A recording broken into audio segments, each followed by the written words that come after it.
Hello friends, मैं हूं आकाश और आप देख रहे हैं as home tutors YouTube channel. आज के इस एपिसोड में हम एक्सरसाइज 2.2 सॉल्व करने वाले हैं। फ़िलहाल हम क्लास 8th के स्टूडेंट्स को पढ़ा रहे हैं और ये जो एक्सरसाइज आज हम लोग सॉल्व करेंगे वो एनसीईआरटी बुक का होगा। तो चलिए स्टार्ट करते हैं। पहला क्वेश्चन है, if you subtract 1/2 from a number and multiply the result by half you get 1/8, so what is the number. Question में दिया गया है कि एक नंबर में अगर हम हाफ सब्ट्रैक्ट करें और जो रिजल्ट आ रहा है उस रिजल्ट में हाफ मल्टीप्लाई करें तो जो रिजल्ट हमें मिलेगा वो मिलेगा 1/8।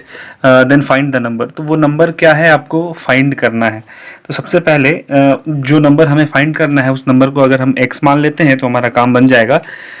तो सबसे पहला स्टेप होगा कि let the required number be x और उसके बाद हम अकॉर्डिंग टू क्वेश्चन सॉल्व करेंगे। क्वेश्चन में क्या बोला था कि if you subtract half from a number, उस नंबर को हमने x माना है और x से हमें हाफ सब्ट्रैक्ट करना है, जो कि हमने किया। एंड इसका जो रिजल्ट आएगा उस रिजल्ट में हमें हाफ से मल्टीप्लाई करना है, जो कि हमने कर दिया। और ये सारे का रिजल्ट जो है वो 1/8 आता है। मैंने प्रीवियस वीडियोस में बताया है कि इस तरह के इक्वेशंस को सॉल्व कैसे करते हैं। सबसे पहले x के नीचे कुछ नहीं है, दैट मीन्स डिनोमिनेटर में 1 हिडन है। इसको जब हम सॉल्व करेंगे तो हमारा x का वैल्यू 3/4 आता है।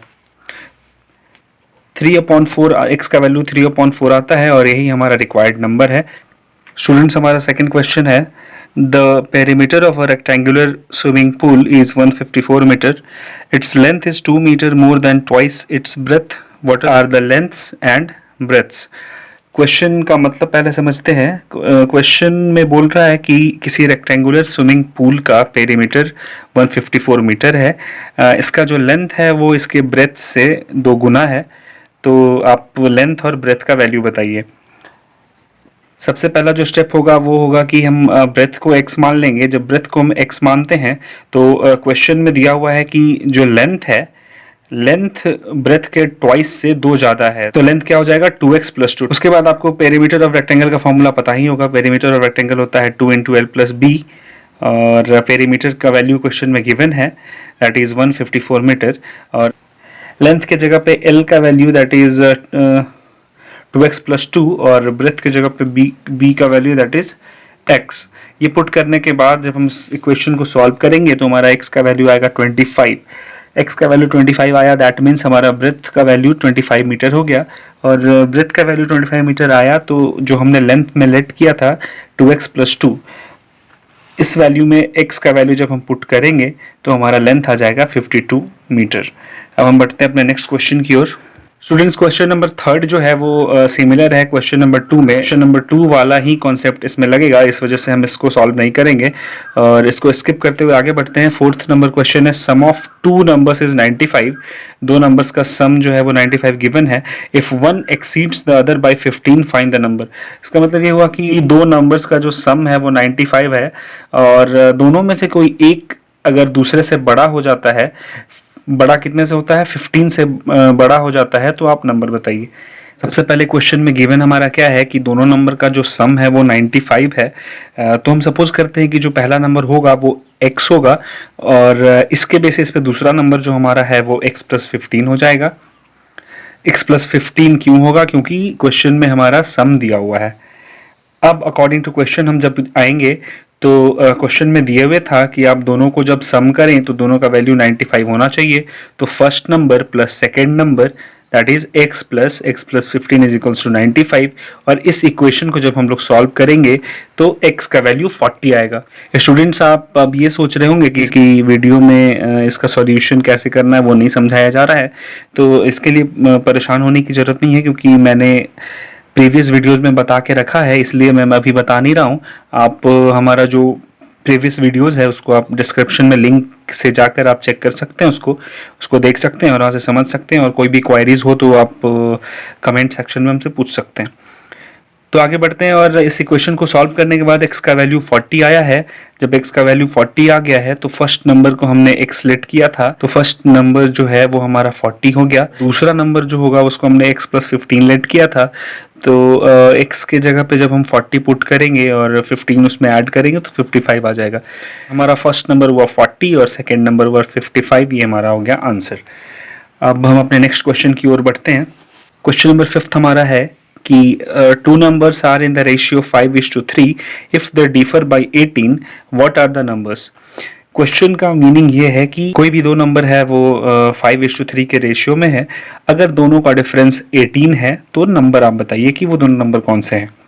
सबसे पहले ये जो दोनों नंबर का रेशियो हमें दिया हुआ है क्वेश्चन में, उसको हम लोग लेट कर लेंगे। पहला स्टेप हमारा होगा कि let the two numbers be 5x and 3x। अब अकॉर्डिंग टू क्वेश्चन आगे बढ़ते हैं। नेक्स्ट लाइन में क्वेश्चन में दिया है कि if they differ by 18, that means कि दोनों नंबर का डिफरेंस अगर 18 है तो आप नंबर का वैल्यू बताइए। अकॉर्डिंग टू क्वेश्चन अब हम जब चले तो 5x minus 3x is equals to 18। इस इक्वेशन को सॉल्व करने के बाद x का वैल्यू हमारा 9 आता है, और जब x का वैल्यू हमारा 9 आ गया तो इसके बेसिस पे फर्स्ट नंबर जो होगा हमारा 5 into x that is 5 into 9 that is 45। First number हमारा 45 हो गया और सेकेंड नंबर हमारा 27 हो गया। वन नंबर हमने 5x लेट किया था और अनदर नंबर हमने 3x लेट किया था, और इसी में जब हम x का वैल्यू पुट करेंगे तो हमारा फर्स्ट नंबर भी मिल जाएगा और सेकेंड नंबर भी मिल जाएगा, जो कि है 45 एंड 27। नेक्स्ट क्वेश्चन नंबर 6 की ओर बढ़ते हैं। 3 consecutive integers add up to 51, what are these integers. अब इसमें इंटीजर्स का बात हो रहा है स्टूडेंट्स, तो हम लोग इंटीजर्स को लेट करेंगे कि फर्स्ट 3 इंटीजर्स को कैसे लेट करेंगे। सबसे पहला इंटीजर होगा x, दूसरा इंटीजर होगा x+1, तीसरा इंटीजर होगा x+2। ये तीनों इंटीजर्स को हमने लेट कर लिया। उसके बाद जो क्वेश्चन में कंडीशन गिवन है कि एड अप मीन्स कि तीनों इंटीजर्स का जब हम सम करें तो उसका रिजल्ट 51 आना चाहिए। तो इस इक्वेशन को जब हम सॉल्व करेंगे तो x का वैल्यू हमारा 16 आएगा, और जब x का वैल्यू हमें 16 मिल गया है उसके बाद इस x के वैल्यू को, ये जो तीनों इक्वेशन हमने लेट किया था x+1 एंड x+2, इन तीनों इक्वेशन में x का वैल्यू बारी बारी पुट करके देखेंगे और जो रिजल्ट आएगा वही हमारा आंसर होगा। पहला इंटीजर होगा 16, दूसरा होगा 17, तीसरा होगा 18। कंसेक्यूटिव का मतलब होता है लगातार। आंसर में भी आपको लगातार इंटीजर मिल रहा है 16, 17, 18। नेक्स्ट क्वेश्चन नंबर 7 जो है वो क्वेश्चन नंबर 6 से सिमिलर है, तो इस क्वेश्चन को हम लोग सॉल्व नहीं करेंगे। क्वेश्चन नंबर 8 जो है वो भी क्वेश्चन नंबर 6 और 7 के सिमिलर है, तो डायरेक्टली हम लोग क्वेश्चन नंबर 9 पे आते हैं। Moving on to question number 9, the ages of Rahul and Harun are in the ratio 5:7. 4 years later, the sum of their ages will be 56 years. What are their present ages? सबसे पहले राहुल और हरून का जो edges है ratio में given है, तो उस रेशियो को हम x मान लेंगे। Let the present age of Rahul and Harun be 5x and 7x years respectively. अब हम निकालेंगे कि राहुल का एज 4 इयर्स के बाद क्या होगा। राहुल का एज 4 इयर्स के बाद होगा 5x + 4, और सिमिलरली हरून का एज 4 इयर्स के बाद होगा 7x + 4। अब हम अकॉर्डिंग टू क्वेश्चन सॉल्व करेंगे। क्वेश्चन में बोला है कि दोनों के जो एजेस का सम है वो 56 के बराबर है, तो दोनों का जो एज है आफ्टर 4 इयर्स उसको ऐड करेंगे और इज इक्वल टू 56 करेंगे। उसके बाद ये सारे इक्वेशन जब हम सॉल्व करेंगे तो हमें x का वैल्यू 4 मिलेगा। x का वैल्यू 4 मिला, दैट मीन्स इसके बेसिस पे हम प्रेजेंट एज राहुल का और हरून का निकाल सकते हैं। तो प्रेजेंट एज ऑफ राहुल हमने लेट किया था 5x, और x के जगह पे जब हम 4 पुट करेंगे तो राहुल का एज हो जाएगा 20 years. Similarly present age of Haroon हमने लेट किया था 7x, और x के जगह पे जब हम 4 पुट करेंगे तो हरून का एज हो जाएगा 28 इयर्स। क्वेश्चन नंबर 9 के बाद अब हम बढ़ते हैं क्वेश्चन नंबर 10 की ओर। Question number 10 is, the number of boys and girls in a class are in ratio 7:5. The number of boys is 8 more than the number of girls. What is the total class strength? Question का कहना है कि किसी class में boys और girls 7:5 ratio में हैं, और जो बॉयज़ का संख्या है, बॉयज़ का जो वैल्यू है वो गर्ल्स के वैल्यू से 8 ज़्यादा है, 8 more than the number of girls है। तो आपको बताना है कि क्लास का टोटल स्ट्रेंथ क्या है, मतलब क्लास में टोटल कितने स्टूडेंट्स हैं। तो सबसे पहले हम लोग इसमें क्या लेट करेंगे कि नंबर ऑफ गर्ल्स जो है वो x है। Let the number of girls be x, तो इसके बेसिस पे नंबर ऑफ बॉयज क्या हो जाएगा, x प्लस 8। क्यों x प्लस 8 होगा, क्योंकि नंबर ऑफ बॉयज जो हैं वो गर्ल्स से 8 ज्यादा है, therefore number of boys will be x plus 8। अब हम लोग अकॉर्डिंग टू क्वेश्चन काम करेंगे। क्वेश्चन में क्या बोला है कि बॉयज और गर्ल्स का जो रेशियो है वो 7:5 है, और रेशियो का मतलब आप जानते हैं कि डिवीजन होता है। बॉयज का वैल्यू आपने माना है x प्लस 8 और गर्ल्स का वैल्यू आपने लेट किया है x, तो x plus 8 upon x is equals to 7/5, और क्रॉस मल्टीप्लाई करके जब इस पूरे इक्वेशन को हम लोग सॉल्व करेंगे तो x का वैल्यू हमें मिलेगा 20। जब x का वैल्यू हमें मिल गया 20, और शुरू में हमने x को लेट किया था कि वो नंबर ऑफ गर्ल्स को शो करेगा, तो इसके बेसिस पे नंबर ऑफ गर्ल्स जो है वो 20 हो गए, और नंबर ऑफ बॉयज कैसे निकलेगा, नंबर ऑफ बॉयज को हमने लेट किया था x प्लस 8, तो x के जगह पे जब 20 पुट करेंगे तो नंबर ऑफ बॉयज हो जाएगा 28।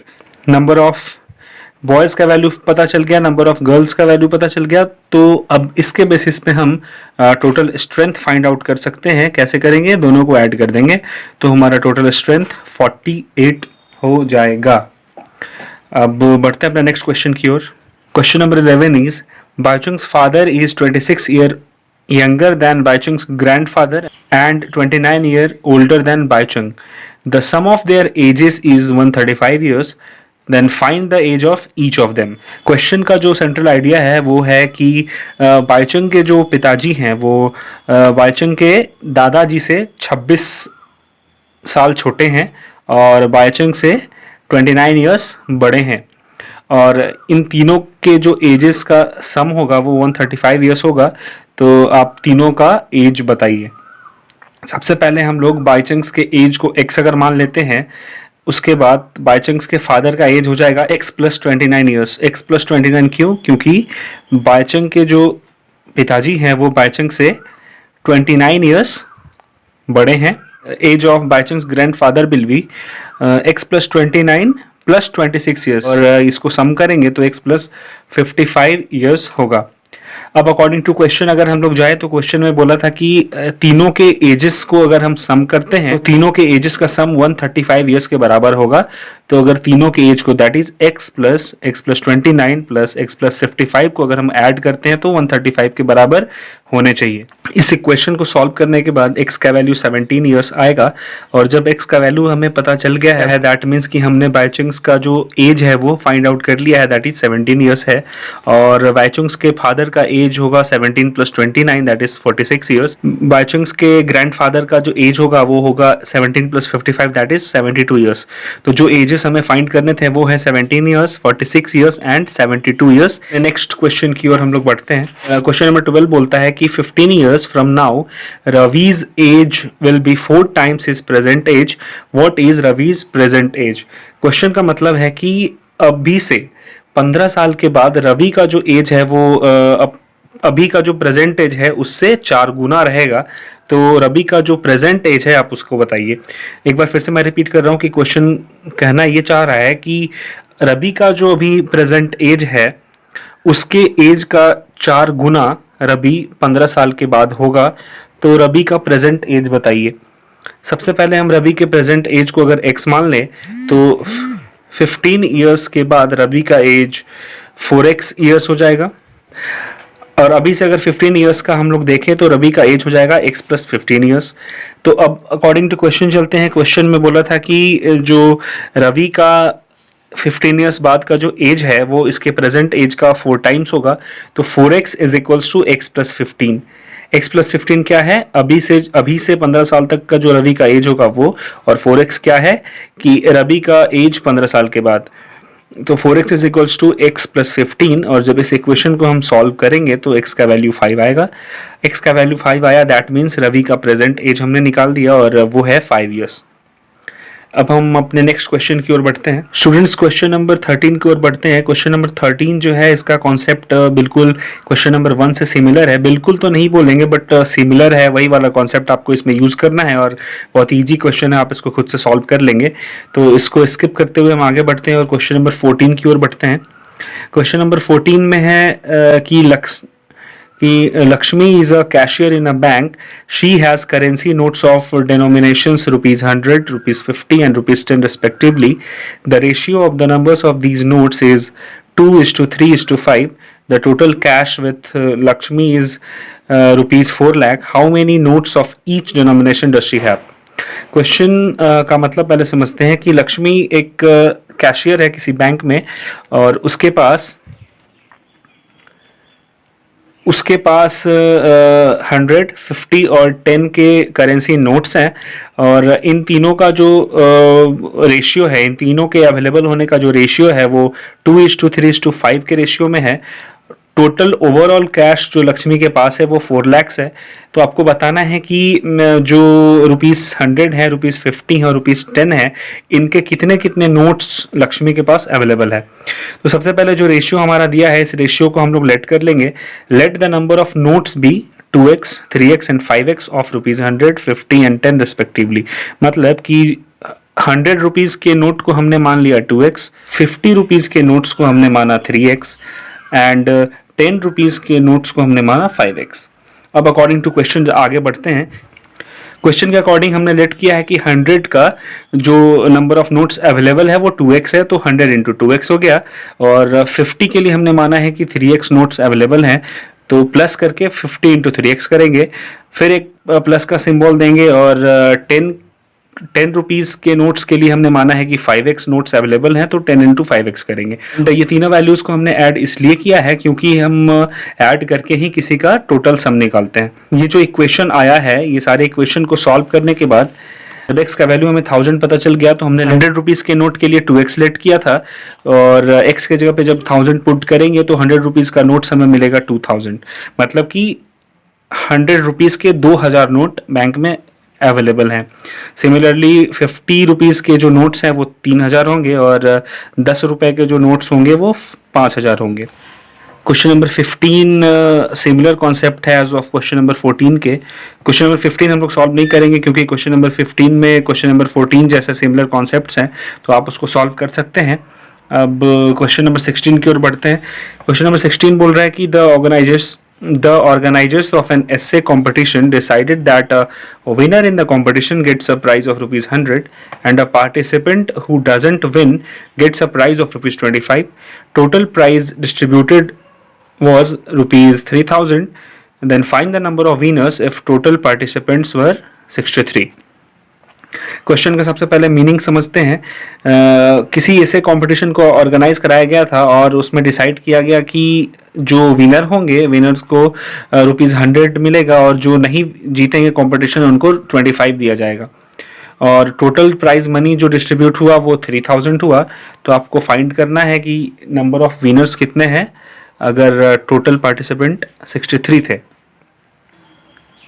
सबसे पहले टोटल कितने मनी डिस्ट्रीब्यूट हुए थे वो हम जानते हैं। टोटल मनी जो डिस्ट्रीब्यूट किया गया है, प्राइज मनी, वो है 3000। हम लोग लेट करेंगे कि नंबर ऑफ विनर्स जो 100 रुपीज़ के थे वो x हैं। Let the number of winners of ₹100 be x। Then जो नॉन विनर्स हैं वो हो जाएंगे 63 माइनस एक्स। क्यों 63 माइनस एक्स? क्योंकि टोटल नंबर ऑफ पार्टिसिपेंट्स जो थे वो 63 थे। अब अगर अकॉर्डिंग टू क्वेश्चन चले तो क्वेश्चन में बोला था कि टोटल जो प्राइस डिस्ट्रीब्यूट हुए थे वो 3000 हुए थे। तो 3000 को अगर हम पार्ट वाइज करें तो एक तो हो गए हमारे 100 इंटू एक्स, दैट इज़ जो 100 रुपीज़ के विनर है वो, और दूसरे जो नॉन विनर्स हो गए जिन्हें 25 मिला था वो 25 इंटू 63 माइनस एक्स। ये दोनों को ऐड करके इज इक्वल टू करेंगे 3000 के, और जब इनको सॉल्व करेंगे तो हमारा एक्स का वैल्यू 19 आएगा। एक्स का वैल्यू 19 आया, that means number of winners of ₹100 हो गए 19 लोग, और नंबर ऑफ नॉन विनर्स जो हमारे होंगे वो होंगे 63 minus x, that is 63 minus 19, that is 44। Number of winners हो गए 19 और नंबर ऑफ नॉन विनर्स हो गए 44। तो फ्रेंड्स ये था हमारा एक्सरसाइज 2.2। मैंने कोशिश किया है आपको सारे क्वेश्चंस डील करके समझाने का। अगर मेरा वीडियो आपको पसंद आया हो तो लाइक और शेयर जरूर करिएगा। कोई भी क्वेरीज हो तो आप कमेंट में हमसे पूछ सकते हैं। अगर आपने मेरे चैनल को अभी तक सब्सक्राइब नहीं किया है तो सब्सक्राइब कर ले। जिन्होंने मेरे चैनल को सब्सक्राइब किया है उनको बहुत बहुत शुक्रिया। Thanks for watching. जय हिंद।